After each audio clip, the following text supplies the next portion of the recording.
دبا دیے۔ آخر میں اس سیکشن میں آ گیا جہاں گولہ بارود کا بھاری ذخیرہ موجود تھا، جہاں میں نے ٹارگٹ پہلے سے چن رکھے تھے۔ میرے پاس صرف 7 بم رہ گئے تھے، جہاں زیادہ بم لگانے کی ضرورت نہیں تھی۔ یہ سیکشن خود ایک بہت بڑا بم تھا، اسے صرف آگ لگانے کی ہی ضرورت تھی۔ پھر بھی میں نے وہاں ایک بم لگا دیا، جہاں لمبی میز پر ہینڈ گرینیڈ بموں اور ہیوی آرٹلری کے گولوں کا بہت بڑا ذخیرہ ڈھیروں اور 10-12 قطاروں کی شکل میں رکھا ہوا تھا۔ میں نے محسوس کیا کہ اس سے زیادہ وہاں بم لگانے کی ضرورت نہیں تھی۔ میں وہاں سے نکل جانے کے لیے دروازے کی طرف بڑھا، دروازے کی کنڈی کھول لی اور باہر نکل آیا۔ ڈیوٹی پر کھڑے سنتری نے ایڑیاں بجا کر میری تعظیم کی۔ میں نے ہاتھ کے اشارے سے کہا، اوکے جوان، سب چیکنگ ہو گئی۔ اب میں میجر پٹیل کے آفس میں جا رہا ہوں، کیپٹن پرشاد آئے تو بول دینا ہم میجر صاحب کے پاس ہیں۔ اوکے سر، سنتری نے ادب سے ایڑیاں بجا کر کہا۔ ایمونیشن ڈمپ کے آگے چھوٹی سی پتھریلی ڈھلوان سڑک تھی جو باغیچے کے گرد گھومتی ہوئی کوارٹر گارڈ روم کی طرف چلی گئی تھی۔ وہاں میری جیپ اپنی جگہ پر اسی طرح کھڑی تھی۔ بادل اور زیادہ گہرے ہو گئے تھے، لگتا تھا بارش ہونے والی ہے۔ میں نے جیپ میں بیٹھ کر انجن سٹارٹ کیا اور اسے آہستہ سے موڑ کر دوارکا فورٹ کے بڑے گیٹ کی طرف لے گیا۔ گیٹ پر چیک پوسٹ تھی، بیریئر ڈاؤن تھا، دونوں جانب ملٹری پولیس کے سنتری کھڑے تھے۔ مجھے وہ لوگ شکل سے پہچانتے تھے، ویسے بھی میں کیپٹن کی وردی میں تھا۔ میں نے جیپ آہستہ کر دی، انہوں نے مجھے دیکھا اور بیریئر اٹھا دیا۔ میں دوارکا فورٹ سے باہر تھا، باہر آتے ہی میں نے جیپ کی رفتار تیز کر دی۔ دن کی روشنی بادلوں کی وجہ سے کافی کم ہو گئی تھی۔ اب مجھے دوارکا کے ساحل سمندر کی طرف جانا تھا، جہاں سمندری چٹانوں میں ہمارا ہائیڈ آؤٹ تھا۔ یہ علاقہ غیر آباد تھا۔ میں جیپ کو اڑائے لیے جا رہا تھا۔ میری دائیں طرف سمندر آ گیا، جہاں دور تک چھوٹی بڑی چٹانوں کا سلسلہ پھیلا ہوا تھا۔ میں اپنی نشانی والی 2 جھکی ہوئی چٹانوں کے قریب پہنچا تو میں نے جیپ سمندری لہروں میں ڈال دی۔ جب سمندر کی لہریں جیپ کے اندر تک آنے لگیں تو میں نے چھلانگ لگا دی اور کمر تک پہنچے ہوئے سمندر کے پانی میں سے گزرتا اپنے ہائیڈ آؤٹ کی طرف چلنے لگا۔ یہاں میں نے کلائی پر بندھی ہوئی گھڑی پر نگاہ ڈالی۔ میرے حساب سے میرے لگائے ہوئے بموں کے پھٹنے میں 20 منٹ باقی رہ گئے تھے۔ وہ چٹان قریب ہی تھی جس کے کھو میں ہم نے اپنا ہائیڈ آؤٹ بنا رکھا تھا۔ میں نے اندر جاتے ہی فوجی وردی اتار دی اور اپنا وہی جوگیوں والا لباس پہن لیا۔ میرے پاس 6 ٹائم بم بچ گئے تھے، وہ پلاسٹک کے لفافے میں تھے۔ میں نے ایک رومال میں انہیں لپیٹا اور رومال کو اپنی کمر کے گرد باندھ لیا۔ میں چٹان کی کھو سے باہر آ کر چٹان کے اوپر چڑھ کر بیٹھ گیا۔ یہ جگہ میں نے اور کریم نے اس لیے چنی تھی کہ یہاں سے دوارکا فورٹ کی دیوار دور سے نظر آتی تھی۔ میری نگاہیں دوارکا فورٹ کی دیوار پر لگی تھیں۔ اگر میرے لگائے ہوئے بم ٹھیک وقت پر پھٹ پڑے تو اس دیوار کے پرخچے اڑنے تھے، کیونکہ میرے قیافے کے مطابق یہ دیوار قلعے کے گولہ بارود والے ذخیرے کی عقبی دیوار تھی۔ سورج بادلوں کے پیچھے غروب ہو رہا تھا، بادلوں کی سیاہی شام کی سیاہی میں گھل مل رہی تھی۔ بارش ابھی تک شروع نہیں ہوئی تھی، سمندر کی طرف تیز ہوا چل رہی تھی۔ میری نظر دوارکا فورٹ کی دیوار پر لگی تھی جو آہستہ آہستہ شام کی سیاہی میں تحلیل ہونے لگی تھی۔ میں نے گھڑی پر نگاہ ڈالی، چمکتی ہوئی سوئیوں نے مجھے بتایا کہ ابھی بموں کے پھٹنے میں 7 منٹ باقی ہیں۔ یہ 7 منٹ 7 دنوں کے برابر ہو گئے تھے۔ میں چٹان کے اوپر بیٹھا بار بار پہلو بدل رہا تھا۔ 3 منٹ گزر گئے، 4 منٹ باقی رہ گئے۔ میرے دل کی دھڑکن تیز ہو گئی۔ میں نے دل میں دعا مانگی، یا پاک پروردگار، تیرے دین کے نام پر جہاد کرنے والے کشمیری مجاہدین کے لیے جنگ لڑ رہا ہوں، میری لاج رکھنا۔ وقت پورا ہو گیا تھا۔ میرے لگائے ہوئے پہلے دونوں بموں کو اب بلاسٹ ہو جانا چاہیے تھا۔ اس کے بعد لگائے ہوئے بموں میں 15-20 سیکنڈ کا وقفہ تھا۔ میں پوری آنکھیں کھول کر دوارکا فورٹ کی دیوار کو دیکھ رہا تھا، جو رات کے بڑھتے ہوئے اندھیرے اور سیاہ بادلوں کی تاریکی میں اب مجھے بالکل دکھائی نہیں دے رہی تھی، مگر اب تک وہاں گہری خاموشی چھائی ہوئی تھی۔ میرا دل دھڑک رہا تھا، میری مٹھیاں اپنے آپ بھینچ گئی تھیں۔ دھماکہ نہیں ہو رہا تھا، مجھ سے کوئی غلطی ہو گئی تھی۔ بم بنانے کے فارمولے میں کسی چیز کی کمی رہ گئی تھی۔ میری ساری محنت، ساری جد و جہد بیکار ہو کر رہ گئی تھی۔ میری نگاہیں انتہائی مایوسی کے عالم میں بادلوں کی تاریکی اور رات کی سیاہی میں چھپی ہوئی دوارکا فورٹ کی دیوار کی طرف لگی تھی، اور میرے دل پر نا امیدیوں کے سائے منڈلانے لگے تھے کہ اچانک آسمان پر بادلوں میں روشنی کا غبار سا چمک اٹھا۔ اس کے بعد ایسی گونج کی آواز آئی جیسے دور کسی نے ہیوی آرٹلری کی توپ کا فائر کیا ہو۔ ساتھ ہی جس چٹان پر میں بیٹھا تھا وہ ایسے ہلی جیسے زلزلے کا جھٹکا لگا ہو۔ اس کے بعد دھماکے کی ایک اور گونج بلند ہوئی۔ روشنی کی جگہ دوارکا فورٹ کی جانب بادلوں میں شعلے اس طرح بلند ہوئے جیسے وہاں کوئی آتش فشاں پھٹ پڑا ہو۔ پھر دھماکوں پر دھماکے ہونے لگے، باری باری آتش فشاں پھٹنے لگے۔ آسمان کو سرخ، زرد، سفید اور نیلے رنگ کے شعلوں نے روشن کر دیا۔ دھماکے اس قدر قیامت خیز تھے کہ اتنی دور سے کان پھٹتے محسوس ہونے لگے۔ میں چٹان پر لیٹ گیا اور سر اٹھا کر دوارکا کے فورٹ کو تکنے لگا، جہاں اب سوائے آگ کے بلند ہوتے نیلے، سفید، زرد، سرخ شعلوں کے اور سفید اور سیاہ دھوئیں کے اور کچھ نہیں تھا۔ میں نے اپنا سر سجدے میں گرا دیا۔ دوارکا فورٹ کے پرخچے اڑ رہے تھے، خدا جانے وہاں کس قدر طاقتور گولہ بارود اور بم تھے کہ ہر دھماکے پر ایٹم بم کے دھماکے کا احساس ہوتا تھا۔ زمین ہل رہی تھی، آسمان شعلہ بن کر سرخ ہو گیا تھا۔ دھماکوں کا سلسلہ 10-15 منٹ تک جاری تھا۔ اس کے بعد شعلے بدستور ہوتے رہے۔ میں جلدی سے چٹان سے اترا، کیپٹن ہری ناتھ کی فوجی وردی کو چادر میں لپیٹ کر سمندر کی لہروں کی طرف اچھالا اور ہائیڈ آؤٹ میں واپس آ کر اپنا چھوٹا بٹوا جس میں کچھ روپے تھے اپنے سادھوؤں والے لمبے کرتے کی بغلی جیب میں ڈالا اور چٹانوں کے درمیان سے ہوتا شہر کی طرف چل پڑا۔ میں دوارکا شہر کو دور سے ایک نظر دیکھنا چاہتا تھا۔ اپنے ساتھی کمانڈو اور ماسٹر سپائے کریم کے پاس جانے کا سوال ہی پیدا نہیں ہوتا تھا۔ ایک تو اس نے مجھے از خود ملنے کے لیے منع کر رکھا تھا، دوسرے مجھے معلوم نہیں تھا کہ وہ دوارکا میں کس جگہ پر ہوگا۔ اس نے مجھے یہی کہا تھا کہ وہ خود مجھ سے ملنے ہائیڈ آؤٹ میں آئے گا۔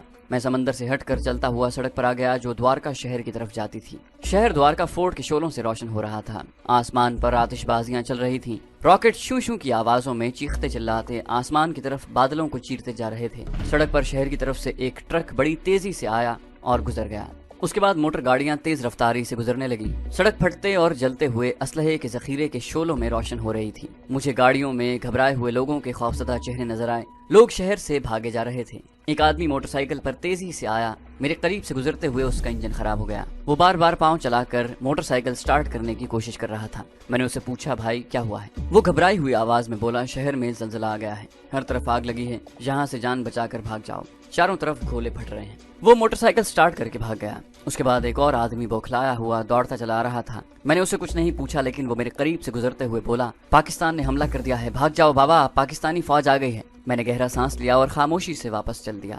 میں سمندری چٹان کی کھو میں آ کر بیٹھ گیا۔ کوئی 1 گھنٹے بعد مجھے کسی کے پانی میں چلنے کی آواز آئی۔ میں جلدی سے اٹھ کر باہر آ گیا۔ آسمان پر جلتے ہوئے دوارکا فورٹ کے شعلوں کی روشنی اب مدھم پڑ چکی تھی۔ میں نے دھندلی روشنی میں ایک انسانی سائے کو اپنی طرف بڑھتے دیکھا تو سادھوؤں کی طرح آواز بلند کر کے پوچھا، کیوں بابا، کون ہو تم؟ اس آدمی نے کوئی جواب نہ دیا۔ چلتا ہوا میرے قریب آیا تو وہ ہمارا احمد آباد والا ماسٹر سپائے کریم بھائی تھا۔ کہنے لگا، اندر آ جاؤ۔ ہم کھو میں آ کر بیٹھ گئے۔ اس نے جیب سے موم بتی نکال کر روشن کر دی اور میرا ہاتھ اپنے ہاتھ میں لے کر بڑی گرم جوشی سے مصافحہ کیا۔ ہمارا مشن توقع سے بڑھ کر کامیاب رہا۔ میں نے اسے مختصر طور پر سارا واقعہ سنایا۔ کریم اپنے ساتھ میرے لیے لفافے میں 2 روٹیاں اور آلو کی بھجیا لایا تھا۔ میں روٹی کھانے لگا، وہ اٹھ کر باہر گیا۔ واپس آ کر کہنے لگا، ایمونیشن ابھی تک پھٹ رہا ہے۔ اندر سے بچے کچھ ایمونیشن کے پھٹنے کی دھمک مجھے بھی سنائی دے رہی تھی۔ میں نے اس سے پوچھا کہ مجھے کب تک یہاں چھپے رہنا ہوگا۔ کریم نے کچھ سوچ کر کہا، تمہیں کم از کم 2 دن یہاں گزار کر احمد آباد گوکل داس پانڈے کے گھر جانا ہوگا۔ گوکل داس پانڈے احمد آباد میں انڈیا کی پاکستان دشمن خفیہ تنظیم را کے مقامی ہیڈ کوارٹر کا چیف تھا۔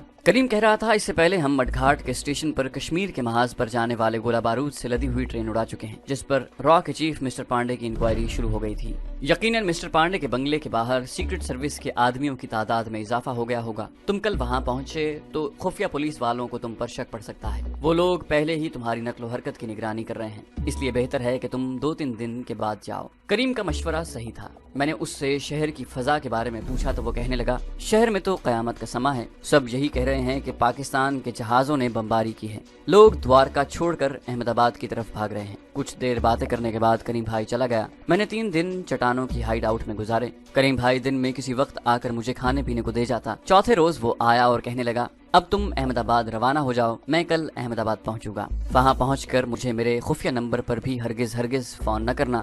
ریلوے لائن والے خفیہ کوارٹر کی طرف بھی مت جانا، میں خود تم سے رابطہ کروں گا۔ ہاں، اگر کسی قسم کے ہنگامی حالات پیدا ہو گئے تو میرے خفیہ نمبر پر ڈائل کر کے صرف 3 بار ہیلو بول دینا، تمہارا پیغام مجھ تک پہنچ جائے گا۔ میں اسی روز دوارکا سے احمد آباد کی طرف روانہ ہو گیا۔ چوئنگم کی شکل میں 6 ٹائم بم پلاسٹک کے لفافے میں میری کمر کے گرد بندھے ہوئے تھے۔ میں سادھوؤں والے لمبے گیروئے کرتے اور اسی رنگ کے کھدر کی دھوتی میں ملبوس تھا۔ فرق صرف اتنا پڑ گیا تھا کہ میرے بال پہلے کی طرح لمبے نہیں تھے، کیونکہ میں نے کیپٹن ہری ناتھ کا روپ دھارنے سے پہلے فوجیوں کی طرح بال کٹوا لیے تھے۔ اس کا علاج میں نے یہ کیا کہ سر پر بھی گیروئے رنگ کا رومال باندھ لیا۔ 3 دن بعد بھی دوارکا شہر میں خوف و ہراس کی فضا تھی۔ ریلوے اسٹیشن خالی تھا۔ میں دوپہر کے 3 بجے احمد آباد پہنچا۔ اسٹیشن پر انگریزی اور گجراتی کے اخباروں کی سرخیوں پر نظر ڈالی۔ دوارکا فورٹ کی تباہی پر ہر اخبار نے پولیس اور سیکیورٹی کے نظام پر سخت تنقید کی تھی۔ قلعے کی تباہی کی تصویریں چھپی ہوئی تھیں۔ میں نے ٹیکسی پکڑی اور را کے احمد آباد والے ہیڈ کوارٹر کے چیف گوکل داس پانڈے کے بنگلے پر آ گیا۔ خفیہ سروس والے تو وہاں پہلے ہی ادھر ادھر موجود تھے، لیکن اب بنگلے کے گیٹ پر ایک سنتری بھی پہرے پر کھڑا تھا۔ میں اندر جانے لگا تو اس نے مجھ سے پوچھا کہ میں کون ہوں اور مجھے کس سے ملنا ہے۔ میں نے سادھوؤں کی طرح ہاتھ اٹھا کر کہا، ہری اوم بچہ، تم یہاں نئے آئے ہو، اندر جا کر خبر کرو کہ گرودیو سومناتھ کی یاترا سے واپس آ گئے ہیں۔ اس دوران مسٹر پانڈے کی اکلوتی حسین بیٹی میناکشی اوپر والی منزل کے ٹیرس پر آ گئی تھی۔ اس نے مجھے دیکھا تو گارڈ سے کہا، گرو جی کو آنے دو۔ میں بنگلے میں داخل ہو گیا۔ میناکشی میرے سواگت کو نیچے پہنچ چکی تھی۔ مجھے دیکھتے ہی بولی، گرو جی بڑی بپتا آن پڑی ہے، پتا جی کو دلی ہیڈ کوارٹر بلایا گیا ہے، جہاں پولیس کا سخت پہرا لگا ہے۔ میں نے انجان بنتے ہوئے پوچھا، وہ کیوں بھلا، ایسی کون سی بات ہو گئی؟ میں میناکشی کے ساتھ سیڑھیاں چڑھتا اوپر والی منزل میں اپنے کمرے کی طرف جا رہا تھا۔ وہ کہنے لگی، آپ کو نہیں پتا، دوارکا میں فوج کا جو ایمونیشن ڈمپ تھا، کشمیری کمانڈوز نے اسے اڑا دیا ہے، وہاں تو کچھ بھی نہیں بچا۔ پرائم منسٹر نے خود پتا جی کو نئی دلی طلب کر لیا ہے۔ میں اپنے کمرے میں صوفے پر بیٹھ گیا۔ میناکشی میرے قدموں میں بیٹھ گئی اور میرے گھٹنوں کو پکڑ کر آنکھوں میں آنسو بھر کر بولی، گرودیو بھگوان کے لیے میرے پتا کو بچا لیں، کہیں انہیں سزا نہ ہو جائے۔ سارا الزام ان پر لگایا جا رہا ہے کہ ان کی غفلت کی وجہ سے کشمیری کمانڈوز کو دوارکا فورٹ تباہ کرنے کا موقع ملا۔ میں نے اس کے سر پر ہاتھ رکھ کر تسلی دیتے ہوئے کہا، تم کیوں فکر کرتی ہو، بھگوان سب ٹھیک کر دے گا، تمہارے پتا کا بال بھی کا نہیں ہوگا۔ میناکشی میرے گھٹنوں پر سر رکھ کر سسکیاں بھرنے لگی۔ میں نے اسے بازوؤں سے پکڑ کر اپنے پاس صوفے پر بٹھا لیا اور اس کے شانوں پر ہاتھ پھیرنے لگا۔ جب تمہارے گرو جی اس گھر میں ہیں تو تم لوگوں پر کوئی آفت نہیں آئے گی۔ میں آج رات ہی شیو جی مہاراج کا چلا کرتا ہوں۔ میناکشی ساڑی کے پلو سے اپنے آنسو پونچھنے لگی، گرو جی صرف آپ ہی ہمارے گھر کو تباہی سے بچا سکتے ہیں۔ میں نے میناکشی کو کہا، جاؤ میرے لیے اپنے ہاتھوں سے کافی بنا کر لاؤ۔ میناکشی کافی تیار کرنے نیچے اپنے کمرے میں چلی گئی۔ میں نے ٹیلی فون میں جو مائکرو فون لگا ہوا تھا وہ دوارکا مشن پر جاتے ہوئے اپنے سگریٹ لائٹر والے ریڈیو ٹرانسمیٹر کے ساتھ دونوں کو وزن کرنے کی مشین کے اندر چھپا دیا تھا۔ وزن کرنے والی مشین میرے باتھ روم کے باہر ہوتی تھی، مگر اب کسی نے اسے اٹھا کر غسل خانے کے اندر رکھ دیا تھا۔ میں اٹھ کر غسل خانے میں گیا، دروازہ اندر سے بند کیا اور وزن کرنے والی مشین کو نیچے سے کھولنے لگا۔ میں نے یہ دیکھ کر اطمینان کا سانس لیا کہ میرا ریڈیو ٹرانسمیٹر اور قمیص کے بٹن کے سائز کا مائکرو فون مشین کے اندر ہی موجود تھا۔ میں نے اسے وہیں رہنے دیا، مشین کا ڈھکنا لگا کر پیچکس دیے اور منہ دھو کر بالوں میں کنگھی پھیری، گیروئے رنگ کا رومال دوبارہ سر پر باندھا اور ڈرائنگ روم میں آ کر بیٹھ گیا۔ اچانک ٹیلی فون کی گھنٹی بجی۔ میں نے ریسیور اٹھایا، دوسری طرف میناکشی کی آواز آئی، گرودیو میں آپ کے لیے کچوریاں بنا رہی ہوں، تھوڑی دیر کے لیے شمع کر دیں۔ میں نے خوش ہو کر کہا، کوئی بات نہیں۔ دوسری منزل والے کمرے کے ٹیرس والی شیشے کی دیوار کے پردے گرے ہوئے تھے۔ میں نے اٹھ کر ایک طرف سے ذرا سا پردہ ہٹا کر باہر دیکھا، جہاں سے نیچے بنگلے کے گیٹ کا منظر صاف نظر آ رہا تھا۔ میں نے دیکھا کہ گیٹ کے سامنے کچھ فاصلے پر جو درختوں کا جھنڈ تھا، اس کے نیچے لکڑی کے بینچ پر دو آدمی بیٹھے باتیں کر رہے تھے۔ ایک آدمی ان کے قریب کھڑا تھا۔ جو آدمی کھڑا تھا اس نے ایک نگاہ بنگلے کی اوپر والی منزل کی طرف ڈالی، پھر اپنے ساتھیوں سے کوئی بات کی اور درختوں کی دوسری طرف جو رستہ باہر سڑک کی طرف تھا اس طرف چلا گیا۔